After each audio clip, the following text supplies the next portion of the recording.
All right. Well, we're recording, and that's my cue. Oh, I just saw someone joining from Hawaii. That sounds like a lovely place to be today. Good morning, everyone. My name is Kristen. Some of you may have met me before, some of you may have not. I love to be able to be on the webinar and introduce David. I've missed the last couple due to a scheduling conflict, but I am so excited to be back and welcoming you all to David's monthly webinar, and very grateful to get to be the one that thanks you all for joining us and for committing to spend this part of your day with us. As many of you may already know, David has more than 35 years of experience as a family therapist, workshop facilitator, lecturer, and advisor to leadership executives from all over the world. He's a best-selling author and respected thought leader in the leadership community. He is incredibly passionate about helping people connect with the most authentic versions of themselves and seeing the world transform one authentic person at a time. Whether he's leading an academy, hosting a webinar, speaking in front of a crowd, or sharing his thoughts through his written words, David is inspired and fulfilled by the work he does. We hope that today's session on inspiration will leave you feeling inspired and, of course, provide you with some valuable takeaways on how you can inspire those around you. We'd love to see a lot of activity and community in the chat room today. Thanks to everyone who's already posted. And David will be posing some questions throughout the webinar that we'd love to see your insights and feedback on. We'll also be sharing information about our upcoming academy and mini sessions in the chat room with you a little bit later. So thank you again for joining us this morning. It's always inspiring and encouraging to see leaders committed to learning and growing and showing up as the most authentic versions of themselves. And without further ado, David will take us on this webinar journey. Thank you so much, Kristen. It's wonderful to have you back. You are totally an inspiration on our team, believe me, and you were missed these last few webinars, not having you here. So it's great to have you here. Thank you, everyone, for taking time out of your busy life to come and hopefully not just learn about inspiration, but be inspired today. But more importantly, we've all been to workshops and seminars and webinars where we get inspired, and then 5 minutes later you wonder what on earth did this guy have to say. We were all inspired, but now what are we going to do with it? So I hope to be able to give you some inspiration today, obviously, but give you some perspective and some tools that you can take back to your life to create more inspiration. And we're going to talk about why you should even care about inspiration. But nonetheless, we're going to how it works is this. I'm going to talk for about an hour, 45 to 60 minutes, somewhere in there. And then if you can stay on for the last half an hour, so I'll be on for the first 60 minutes. And if you can stay on for the last half an hour, I like to have a dialogue. I like to have us turn on our videos and we'll unmute you. I'll turn off the cameras, and we will have a dialogue about what meaning this has for you. You'll have a chance to share your thoughts on inspiration, and we'll have a good conversation afterwards. So I hope you can join us and stay a little bit later. I like to be very upfront with you and be very open with you about we're inviting you to our Leadership Academy this May. And we have one in April that's in person, and then May is virtual. And if this material intrigues you, if you want to go deeper with this material, I always say there's a difference between learning about leadership and true leadership development. So we throw you into a real immersion of 4 days of the Academy if you're interested in pursuing this more deeply. So we have an in-person one in April, and we have a virtual one in May. And I'm inviting you to these sessions if they call to you. And we also have a complimentary mini-series in March to give you a little taste of what that Academy is like. So I think most of you know that I've been in the leadership development field now for almost 40 years. These are some of the companies that we've worked with. And I've had a lot of observation. I've met some incredible leaders, but I also know that the vast majority of people today do not have what they would call an inspired leader that works with them. And and it's easy to point fingers at our boss and say, our boss isn't very inspiring. And then maybe we need to also look in the mirror, and we'll be doing both of that today. looking in the mirror and saying, you know, how much inspiration do I bring to the organization that I work in? How much inspiration do I bring to life? There's a lot of challenges in life today. And this whole notion of inspiration came to me as a result of talking actually to my financial planner. Val and I meet with our financial planner twice a year. We meet for about 90 minutes. And in our last session it's interesting because we meet for 90 minutes and about 75 of those minutes are spent philosophizing and inspiring each other. And our financial planner asked us both, what's inspiring you these days? And I started to think about this, and I started to put it on my radar about what really inspires me. And I'm going to ask you the same question. What inspires you? And there's so many different ways that we get inspired. I think that we can think of one way that you don't necessarily have to be standing up in front of the room, being very charismatic and extroverted to be able to inspire people. That's one way, but I think there's many other ways that are actually more sustaining. And then I started to think, and if anybody read my last article, you know about the story of this, about my experience with track. But before we go there, I just want to ask you to put this question, to answer to this question in the chat room. Why care about inspiration as a leader? Why not just tell people to get their job done? And so I would invite you to just jot your answers down in the chat room. And I'm going to get Kristen to look at some of those answers, and we'll just hear some of the answers to those questions, because I could stand up here and build a business case for inspiration, but I think every person in this call could tell me why care about inspiration. Why not just tell people to get their job done? Kristen, what are you seeing in the chat room? I'm seeing that it builds a positive workplace, that people align with values, not tasks. Everyone does a better job if they care. It makes a difference on the team. There's so much coming in: healthy culture, motivation, connection. The chat room is scrolling so fast, which is amazing. So lots of good answers. Engagement, people feel valued. The inspiration lasts long-term through challenges and hardship. See, you inspire me, everyone. You inspire me. And if we just had this, we could just sit for an hour and just talk about your thoughts around inspiration, and I would be inspired, and we would inspire each other. So my invitation to you is to bring these conversations that I'm going to create for you here, that I'm going to present for you here, bring them into your workplace. Put inspiration on your radar in your workplace. Make it a priority. Okay? All right, so we're going to take you on this journey. And the 3 keys, I did say in my marketing material, there's going to be 3 keys. So I'll stick with these. There will be 3 themes throughout this: connections, courage, and compassion. These are the 3 keys that I want you to focus on. And this is where I come back to my story about my dad. And when I was in high school, I was in grade 10, and I went out, we had a fitness test, and they put us out and run a mile. And I was very overweight at the time, and not very happy with my life. I was really a depressed kid, and I was the only one in the whole gym class that couldn't finish. I mean, most of the class actually walked the mile, but I couldn't even finish. I couldn't even walk a mile. And I went home very discouraged, very disheartened. And my dad, who also suffered from some mental illness, and I'll share with you a little bit about his journey as we go through this, but he just cared enough to listen. He didn't say a lot, but he just cared enough to listen.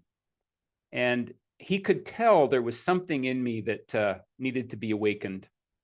And he went down to the library, unknown to me, and he brought me back this book called The First 4 Minutes by Roger Bannister. And he said, he just quietly came into my room that night and put it on my bedside table and said, maybe you'll find something of inspiration in this book. And I read this book cover to cover in a weekend. Probably the first book that I never put down. The whole book I read from cover to cover, and I got inspired. And the next morning, the Monday, I came to my dad and I said, Dad, I'd like you to coach me, and I want to be a runner. And I'd like you to, I have a goal that next year I want to make it to the provincial track championships, high school provincial track championships. And we ran all winter. My dad coached me, went out on the road. We lived on an acreage, and we went out on the road, and he measured the milestones, and we put survey stakes in. And I was 3rd in the 1500 in the following spring. Went on and enjoyed a very fulfilling track career. For 25 years, I ran competitively. So what was it about that inspired me? Was it my dad and his love for me? Was it Roger Bannister who inspired me? And also, was there something in me? The Sanskrit have a language called, the Sanskrit would say there's an inner life force, an Agni, an inner light.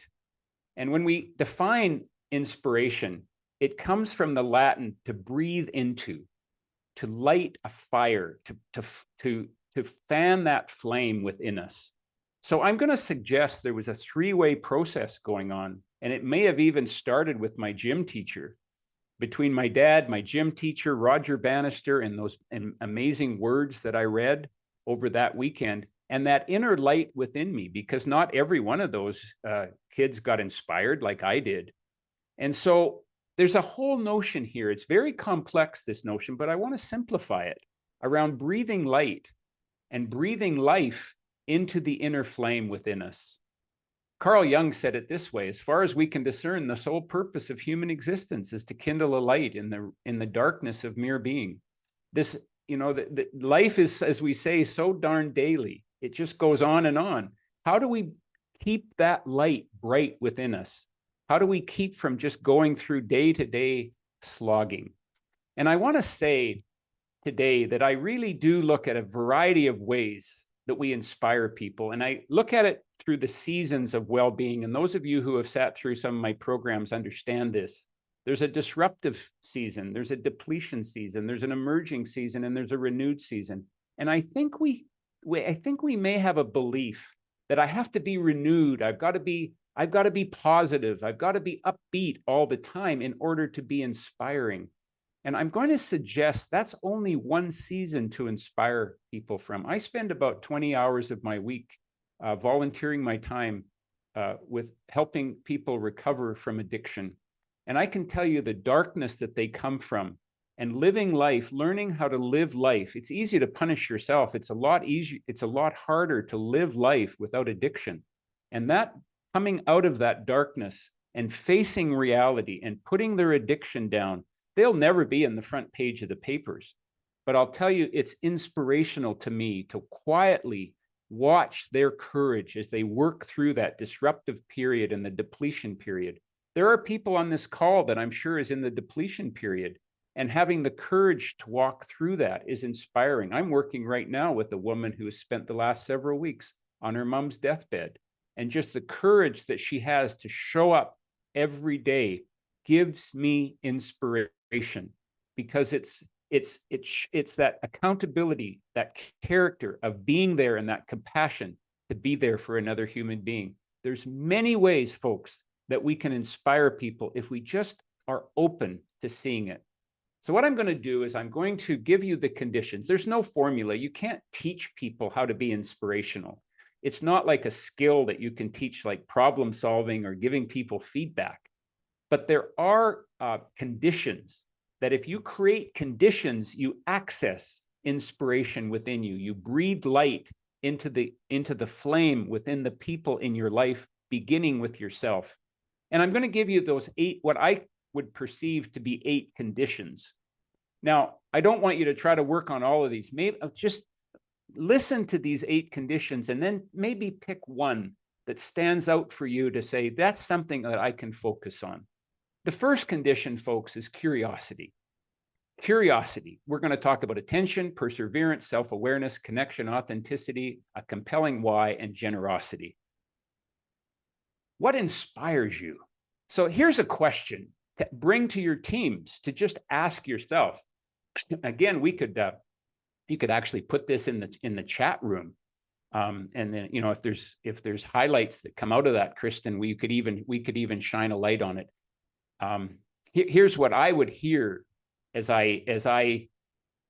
we look at this, and maybe in the chat room we might be able to add to this to these thoughts. Ideas inspire people. Words inspire people. As Dumbledore in Harry Potter says, words are magic. Courage inspires people. Connections inspire people. Values, when people live in alignment and stand for principles in their life, inspires people. Accountability, people who are accountable, who show up. Marg on our call here is having some health challenges, and every day she shows up cheerfully, does the best she can on our team, and shows up, keeps her promises. She's accountable. That's inspiring. Being a person of strong character, seeing beauty around you, meaningful work, achievements, animals, making a difference. Kristen, are you seeing anything in the chat room that people are writing?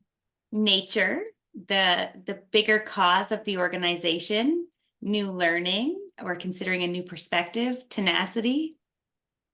Wonderful. You see, music. Sorry. Music. Yes, music. There's an inspiration. So here's a question to bring to your team, to your families, to your communities where you work.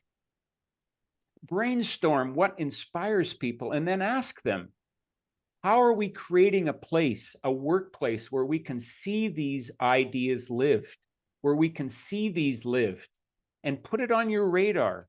This is what that I want to say, make inspiration in your organization a priority. And we're so bloody busy today in this tyranny of the transaction that I'm going to talk about momentarily, that we just don't stop and notice the beauty and the inspiration that's around us all the time. If you can stop, we can recognize that it's there all the time, folks. Number 2 is attention. We need to stop and pay attention and notice the inspiration that's actually around us all the time. So a short little video here to bring us into attention to what's around us. Enjoy.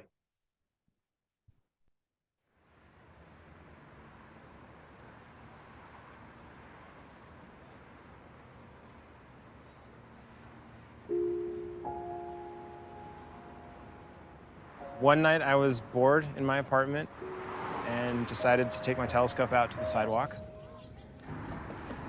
The moon was out and I thought, why not? Within a few minutes, people started walking over and asking what this thing was. Hey, what is that, bro? It's a telescope. Whoa. Do you want to check out the moon? Do you want to take a look at the moon? What is it? It's the moon. Where am I supposed to look? You're supposed to look right here. Oh, in there. Yeah. That's where it all started, and it just sort of went from there. I'm looking at the moon. Hold on real quick. Hold on. Oh my God. Oh my God. Oh my God. Oh my God. I can't believe it. Oh my God. Oh my God. No way. No way. No way, that's the moon? No way. Yeah, way. No. Well, you can see the craters. Yeah. That is so cool. Oh, that's it. Get closer. Get wider. What? What? What? Look at the edge. I want to see more of it. I know. Holy. I've never seen this before. I've never seen this before like this, man. Wow, that is intense right there, boy. Woo!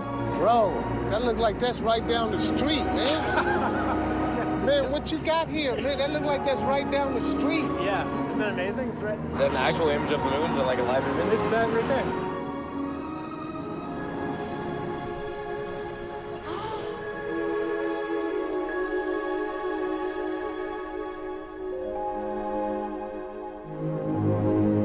To be able to see it up close and feel like you could almost reach out and touch it, and that's what makes it real to us. That is incredible. I kind of felt like I just landed on the moon. It makes you realize that we are all on a small little planet, and we all have the same reaction to the universe we live in. Wow. Whoa.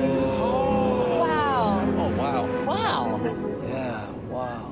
I think there's something special about that, something unifying. It's a great reminder that we should look up more often.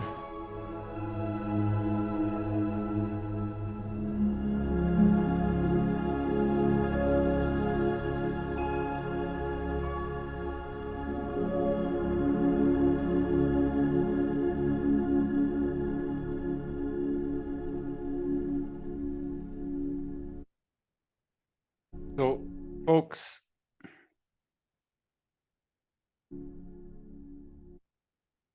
here's a definition of leadership. What if we could see leadership as the ability to amplify the beauty of the ordinary?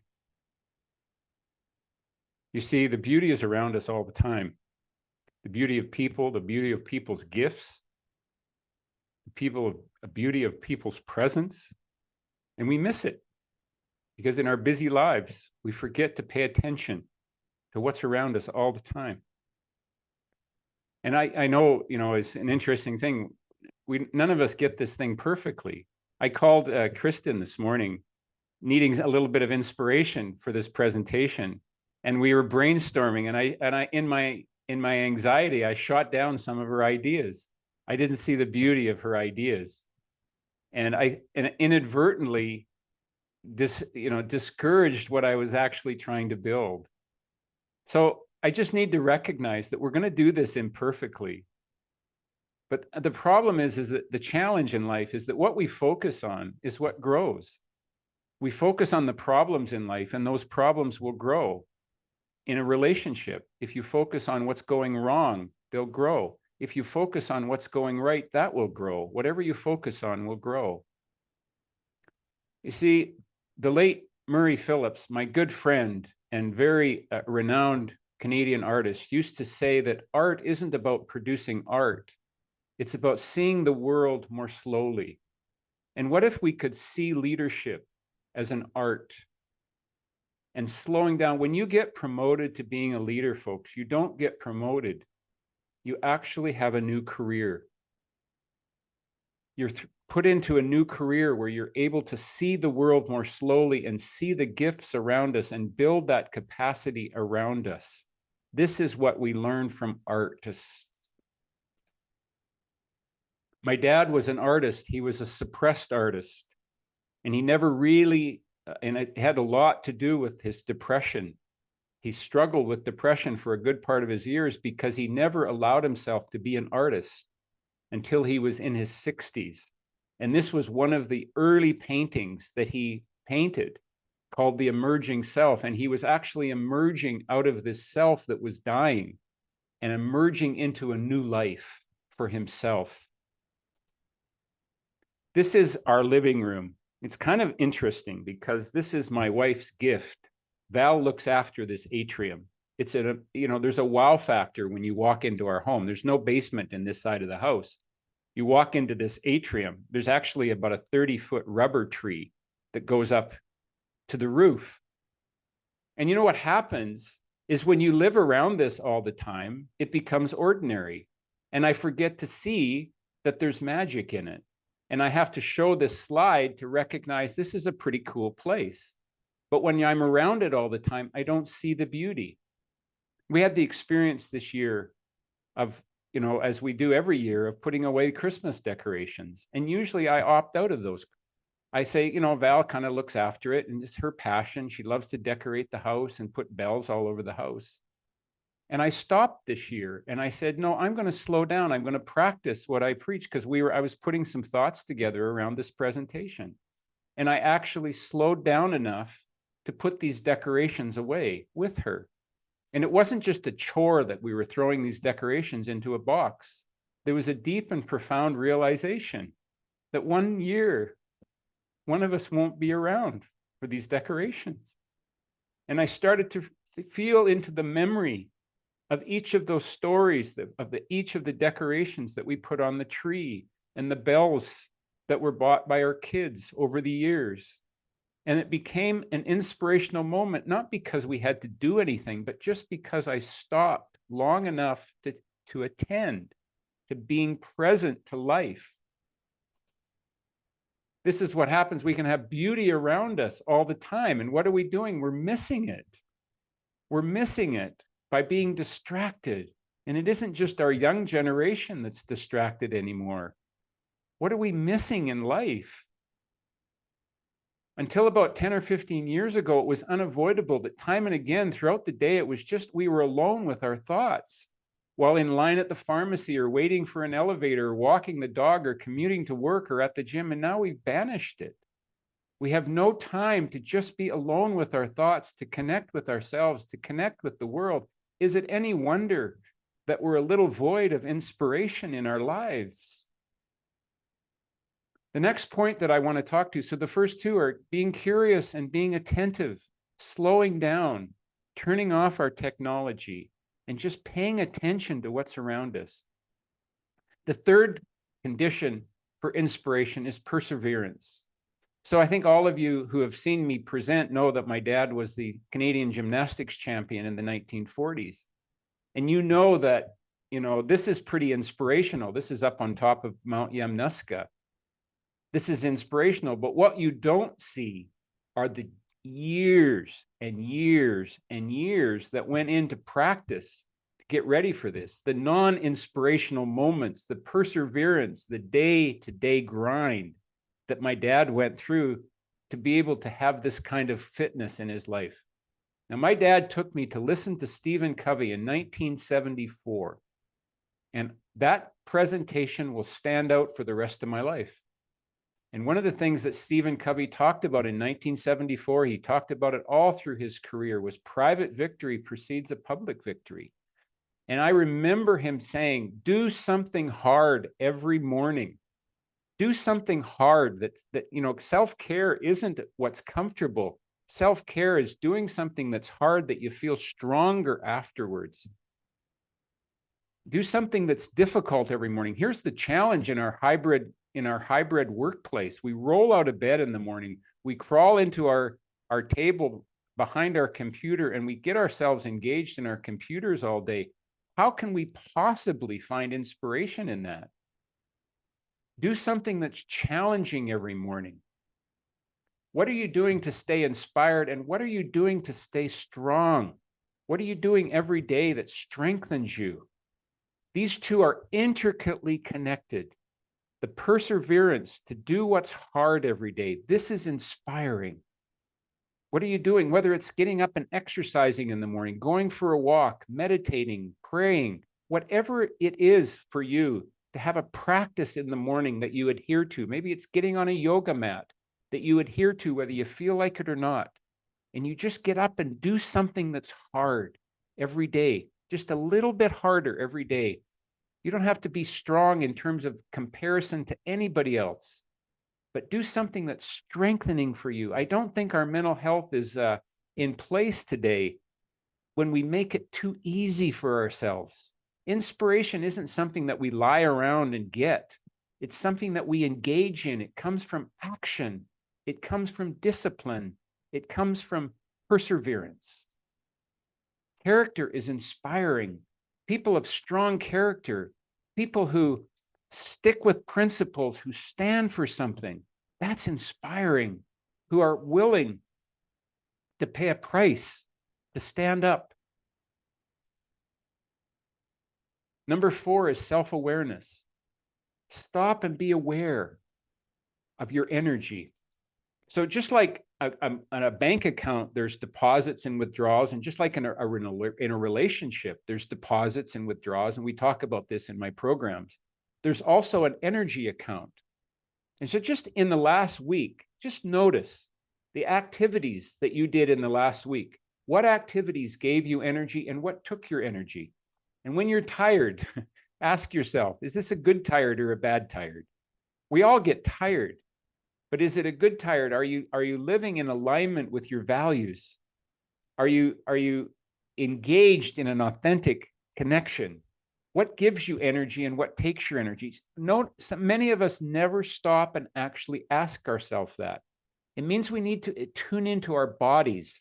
Our bodies will tell us where our energy is. Notice in your body, where do you feel energy? Where do you feel that it takes energy? Where do you feel tightness? Maybe it's in your chest. Maybe it's in your shoulders. Maybe it's in your stomach, in your waist. What gives you energy in your life and what takes your energy? Number 5 is connection. What is it about connection that inspires you?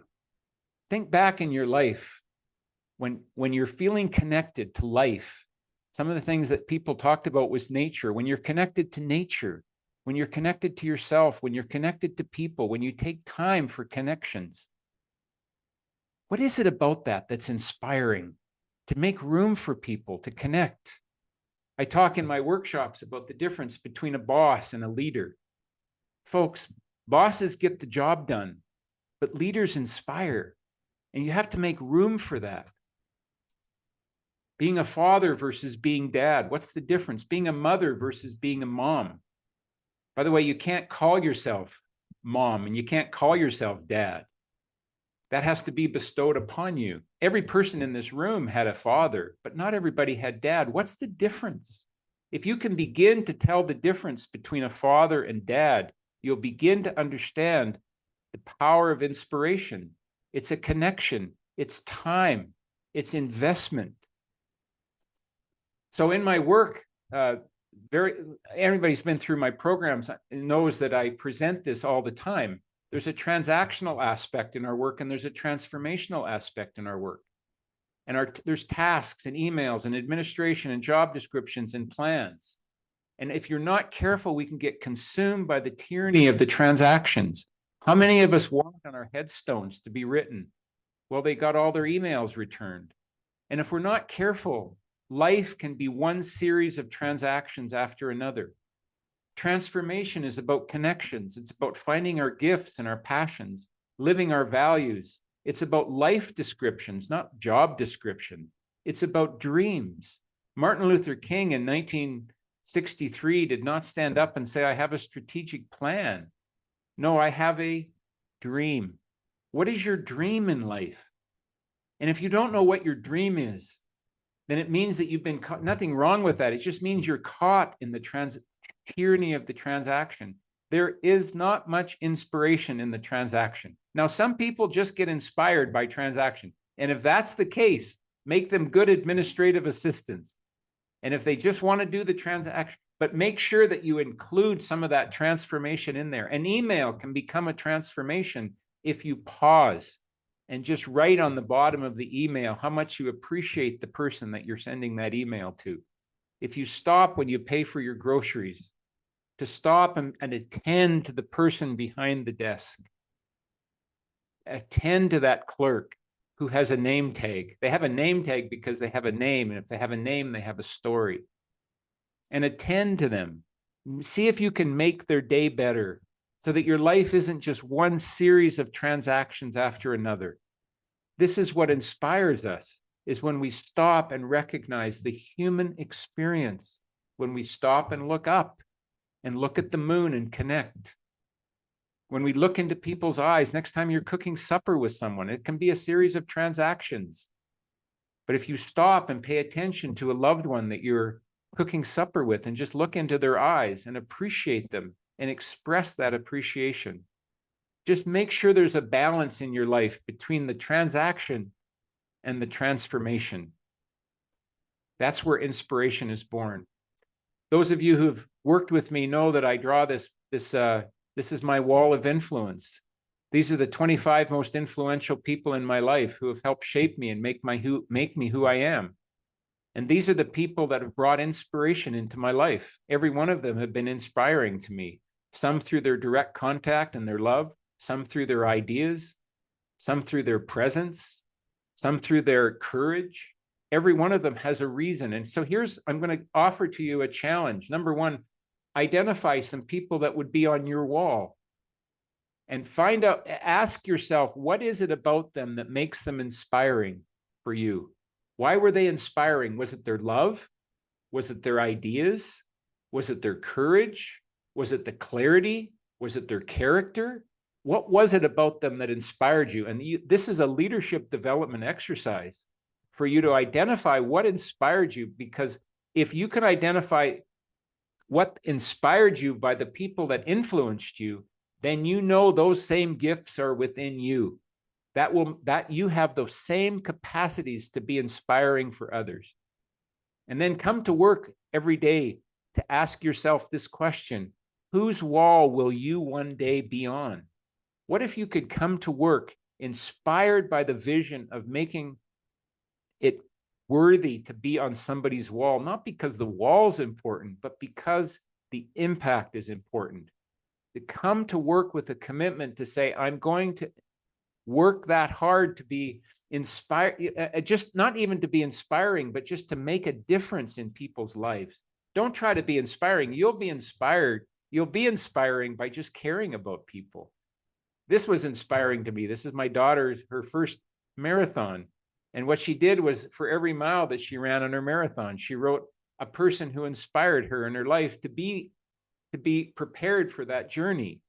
And every one of those names, and she followed those names as they all got washed off with sweat by the time she finished her marathon. But she was inspired every mile by the list of people who inspired her to be in that race.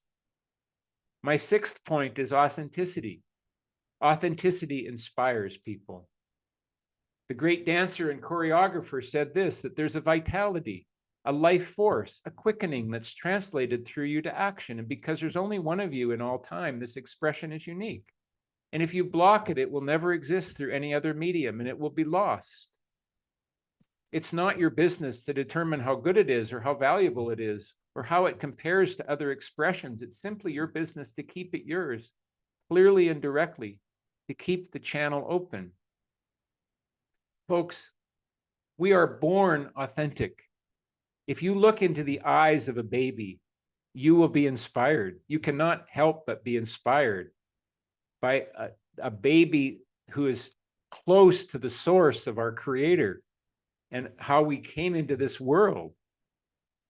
But by nature, our authenticity is the quality. By the way, this is just my excuse to introduce you to my grandson. The qualities of a baby are beauty, truth, and love. This is authenticity. But what happens is that we grow up in this world that tells us how we should be, and we hide. We hide and downplay and cover up certain aspects of ourselves out of fear that being different or associating with someone different will prevent you from feeling safe. And while we're hiding, we can't possibly be inspirational because we're protecting ourselves. So what we need to do is create a place, families, workplaces, communities, where people can be safe to be who they are. The whole purpose of my life is that I help people connect with their true nature so that they can bring it consciously to their work and to their life. And as we connect with your true nature is by definition inspiring because it's who we're meant to be, just like an infant. And so one of the ways that we work with this is to look at how we hid in our life. Everybody has a story. And my story is that if you go back into your life, this is me in the back row in case you hadn't noticed, but if you go back into your life and look at where you were the most alive, where you were the most alive is where you were the most inspiring. If you want to be inspiring, just come alive. Don't ask what the world needs. Ask what makes you come alive, because what the world needs is for you to come alive. And for the first 5 years of my life, I played with dolls. I know that my work is to be a relational person. I work with relationships. That's what I'm born for. I'm born for connections. I'm born to bring a little more caring and a little more love into this world.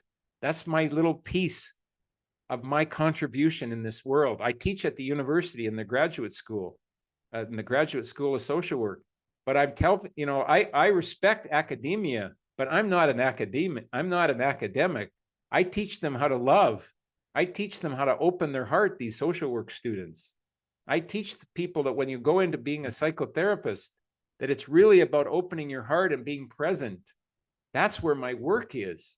And they bring in their own research and they support the work that I'm doing with research. But this is my strength. But what happened was that many of you have heard my story, but in grade 1, I took all my dolls to school for show and tell. And it was my first experience in humiliation. And I took all my dolls and I put them in a box and I locked them up for 20 years. And I didn't just lock up my dolls, I locked up my authentic self. And I suffered from a lot of depression. I was very anxious as a kid. And I suffered from a lot of challenges. I didn't know it at that time. There was no diagnosis for it. But I know when I went back and my parents sold the farm and I found my old dolls, and I brought them out into the open. I'm now spending the rest of my life opening this side of myself up and saying, you know what? I'm going to be who I am. I was a big brother in those days, and my little brother was about 6 years old, and I gave him all my dolls, and I said, it's okay for boys to play with dolls. You might not want to take them to school, but it's okay for boys to play with dolls. I know we are reaching a higher level of consciousness about this, but we have to honor our true self and think of the story in your own life. What is your own doll story that you gave up yourself in order to fit into this world? What is your own story where you compromised yourself? And when we compromise ourselves, we give up a part of our spirit, and we give up a part of our spirit, we give up the gift of inspiration. The best way to bring inspiration to the world is to be more fully who we are and who we are meant to be, and to get out from hiding. This is my work. When the deepest part of you, says Gary Zukav, becomes engaged in what you're doing, when what you do serves both yourself and others, when you do not tire on the inside, but seek the sweet satisfaction of your life and your work, what then? Then you know you're doing what you're meant to be doing. How many of you on a performance review have ever been asked this question? How's your sweet satisfaction? So what are we meant to do in life? It's that intersection between our gifts and our passion and our contribution. Abraham Maslow said it this way, that a musician must make music, an artist must paint, a poet must write, a teacher must teach, if they're ultimately to be at peace with themselves. What is it that you must do to be at peace with yourself? This is how you be inspiring, not by trying to be inspiring, but by finding your gifts and creating a workplace where people are aligned with their gifts and their passion. The inspiration emerges. You don't have to foist inspiration on people. You don't have to try to make people inspiring. You don't have to make yourself inspiring. You simply have to find your gifts and do that inner work. I wake up depressed every day and I start painting and the depression lifts. Pablo Picasso. I'm going to show a little video here. I'm going to stop sharing for a second, and I'm going to show a little video here. I debated whether I'd show it, and I think some of you have seen it, but I'm going to show it anyway because I think it'll be a fun little video. Hang on here with me. There we go. This video has to do with writing a mission statement. And many of us have seen this before, but I think what I want to say is this can be brought into the workplace by making this real. What we say is authenticity is about realness. Let's call things as they are. We're not inspired by gimmicks and fads and flavors of the month. We're inspired by realness. And I just want to show this little video because I think it might it'll be fun.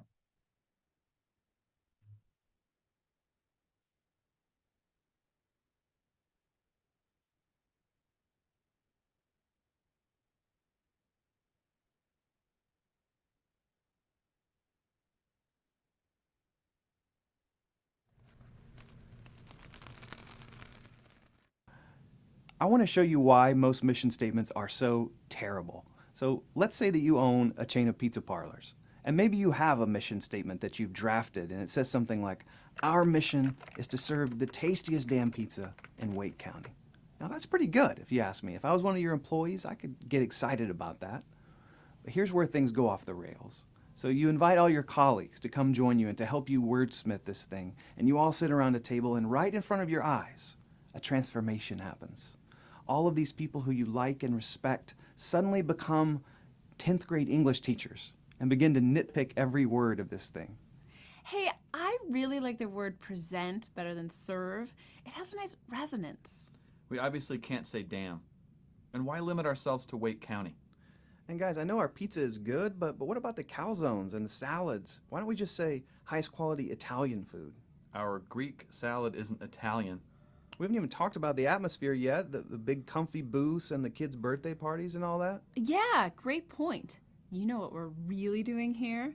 We're providing a family entertainment solution. Yeah, solution. Nailed it. And everyone's excited now. You're almost there. And then Steve at the end of the table pipes up. Listen, guys, we haven't mentioned anything about integrity. That's what it's all about at the end of the day, integrity. And is anyone at the table going to rise up and go to the mat against the word integrity being in the mission statement? Doubtful. So presto, that's in. And now here's your new and improved mission statement. Our mission is to present with integrity the highest quality entertainment solutions to families. I know this is a little bit silly, but you got to admit, this is what 99% of mission statements sound like. And now you know why. There's this cycle of making words more ambiguous and more fancy until all of the meaning, leaches out. Here's how to avoid that. 2 tips. Number 1, use concrete language. Great example comes from this fast-growing small business called Sonic Bids. Check this out. We want to help musicians get gigs and promoters book the right bands. We're a bunch of people who think that music can truly change the world and make it smaller and better. Now, I love that. I think it gives you a picture of exactly what they do and also gives you a hint why they might want to do that. And that brings us to the second point, which is talk about the why. Most mission statements are really long on statement and really short on mission. And the whole point of this is to talk about why you're doing what you do. You've got to talk about what makes you care.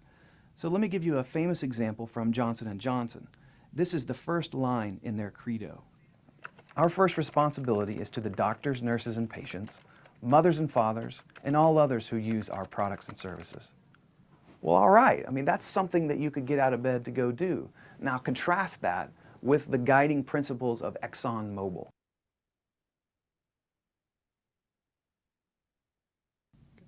Did you feel that? A little part of your soul just died reading that mission statement. So now you've seen why bad mission statements happen to good people, and I've given you 2 tips for avoiding that fate. If you're interested in learning more about writing a great mission statement, go to fastcompany.com/Heath. And in the meantime, I want to challenge you to do the impossible, to create a mission statement that says something. And one final hint, if it includes the word solution in it, you're not there yet. Thanks for watching. So we got to make it real. And that brings me to my next point, which is you got to have a compelling why that's real. And this is, we spend a fair bit of time in our academies getting you connected to your purpose. Why do you get out of bed in the morning? The number one reason why I hear people say they get out of bed in the morning is to pee. Well, that's a good place to start. But I suggest that you have to go a little bit beyond that. If you can't tell me why you get out of bed in the morning, you've been caught in that tyranny of the transaction. So this is an opportunity, folks, to stop and really reflect. Why do you do what you do? And are you bringing a compelling why that inspires you to get out of bed in the morning? If you're not inspired to get out of bed in the morning, how can you possibly inspire anybody else to come out, to get out of bed in the morning? Why do you do what do you do? And then you ask 4 questions, and you can do this in your office. Why is that important to you? Why is that important to you? Why is that important to you? And why is that important to you? And you begin to drill down to the fundamental why of your purpose of your life. The 2 most important days, Mark Twain said, of your life are the day you're born and the day you find out why, where you begin to work with a sense of purpose that inspires. You don't have to try to be inspiring, just reach for and search within yourself. Stop the busyness, slow down, and discover your why. And finally, I want to end with generosity. And folks, if you remember nothing that I said in this presentation, generosity is inspiring. When we generously give of ourselves, kindness. I think of my dad. Everywhere he went, he took time for people, whether it was making a connection with a guy who lived at the dump, and we would visit with Monty for 2 hours when we went to the dump, he had no friends, and he made friends with my dad. And when my dad sold the farm, Monty rode his old bike 10 miles to say goodbye to my dad. Probably the only friend that Monty had in his life was my father. My dad would stop and make friends with anybody. He didn't say very much, but he had a presence. It used to embarrass me. And now I wish that I could tell him how much I appreciated. He would have conversations with the clerk at the hardware store. There'd be 10 people lined up to to pay for something at the hardware store. My dad didn't care. He was unconscious of that because he was only focused on that clerk. What he taught me, folks, was that when it comes to leadership, ability matters, but inner qualities matter more. The undervalued virtue of human goodness. Just be a good person at work. It's inspiring. If the bar is pretty low in terms of finding inspiration, so the good news is you just go and be kind to people, take time for people, and notice the inspiration that flows from that. I've wept in the night at my shortness of sight, that to someone's need was I blind, but I've never yet had a twinge of regret for being a little too kind.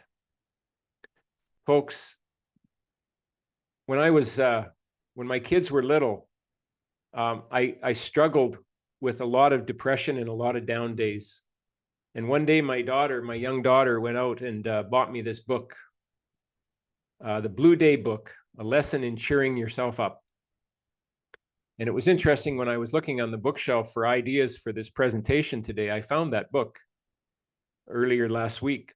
And I know that there's somebody in my own life right now who's struggling with some depressive days and some dark days in her life. And I signed this book and I regifted it to her. That was inspiring for me. I don't know what the response will be on the other end, but I know that for me, it was an inspirational moment.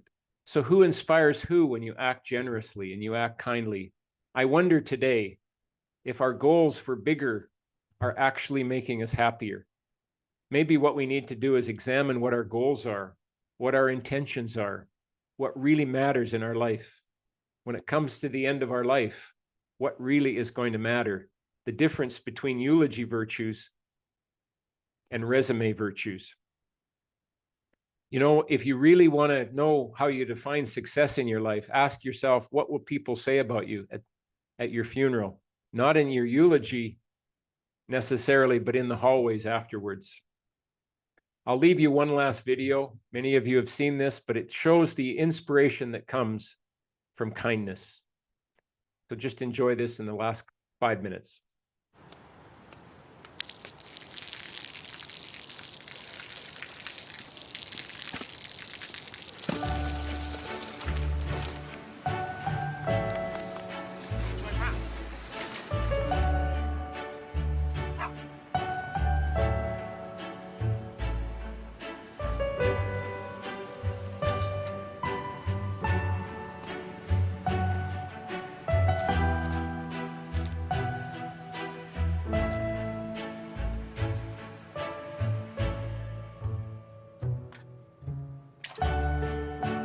เขาจะได้อะไร ถ้าเขาทำแบบนี้ทุกวัน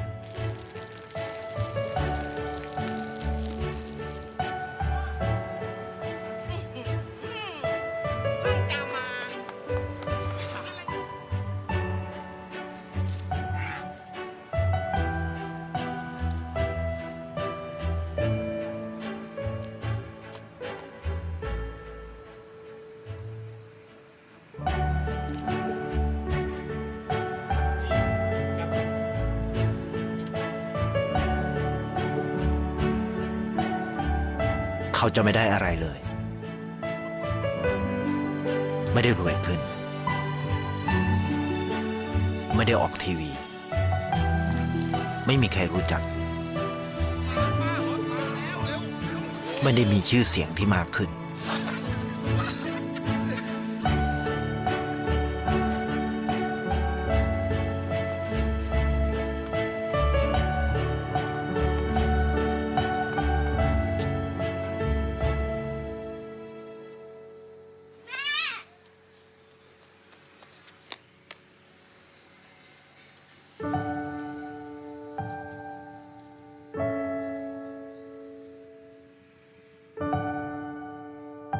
เพราะสิ่งที่เขาได้คือได้แค่ความรู้สึก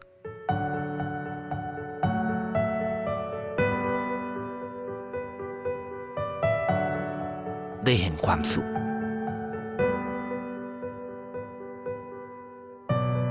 ได้เข้าใจ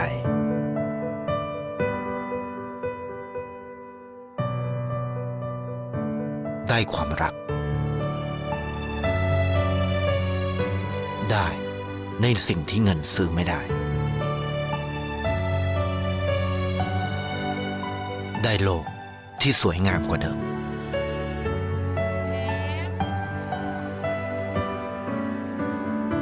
ในชีวิตคุณอะไรคือสิ่งที่คุณต้องการมากที่สุด Well, folks, I hope that I've given you something to reflect on today. I hope that you'll take some time to think about putting inspiration in your radar. And if you want to go deeper with this material, Kristen will be posting all the links for both the virtual and the in-person session, for the mini sessions coming up. I'd love to keep in contact with you.